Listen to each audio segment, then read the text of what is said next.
Praise the Lord. ஆதியாகமத்தின் புஸ்தகம் 6ஆம் அதிகாரம் 8ஆம் வசனம். நோவாவுக்கோ கர்த்தருடைய கண்களில் கிருபை கிடைத்தது. எனக்கு பிரியமான கர்த்தருடைய பிள்ளைகளை, நம்ம தொடர்ந்து தேவனுடைய கிருபையை குறித்து பார்த்து கொண்டிருக்கிறோம். இன்னைக்கும் கர்த்தருடைய கிருபை என்ன சொல்லுகிறதுனா, நோவாவுக்கு கர்த்தருடைய கண்களிலே கிருபை கிடைத்தது. எவ்வளவு பெரிய ஆண்டவர், அவர் உன்னதங்களிலே வாசமாயிருக்கிறார்.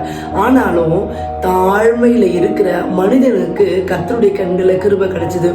நோவாவுக்கு ஏன் கர்த்தருடைய கண்களை கிருபை கிடைச்சதுன்னு பார்த்தோம்னா, மற்ற மனுஷங்களுடைய வாழ்க்கையெல்லாம் துர்மார்க்கத்துல இருக்கும் பொழுது நீதிமானாய் நோவா மாத்திரம் கர்த்தருக்கு முன்பாக நிற்கிறார். அதனால கர்த்தருடைய கண்களை கிருபை கிடைச்சது. இன்னைக்கும் நம்மளும் இந்த உலகத்துக்கு ஒத்த வேஷம் தரிக்காம கர்த்தருக்கு முன்பாக பிரிந்திருந்து, அதாவது தேவனுக்கு ஏற்றபடி அவர் சொன்ன கிரியைகளை செய்து அவருக்கு பிரியமாய் வாழ்வமாகில் அவருடைய கண்களை கிருபை கிடைக்கும்.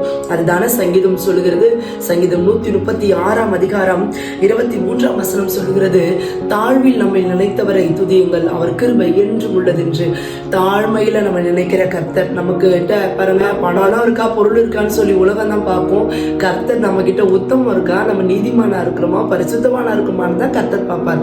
அதனால நோவாவுக்கு கர்த்தருடைய கண்களுக்கு கிருபை கிடைத்தது போல நம்மளும் பரிசுத்தமா வாழும் பொழுது, தேவனுக்கு பயந்து வாழும் பொழுது அவருடைய கண்கள் நிச்சயமாய் கிருபை கிடைக்கும். அந்த கிருபை நம்மள இந்த உலகத்துல உலகமே அழிந்தாலும் நம்மை கர்த்தர் நம்மை காப்பாற்றுவார். கர்த்தர் இந்த வார்த்தையின்படி உங்களை ஆசீர்வதிப்பாராக. God bless you.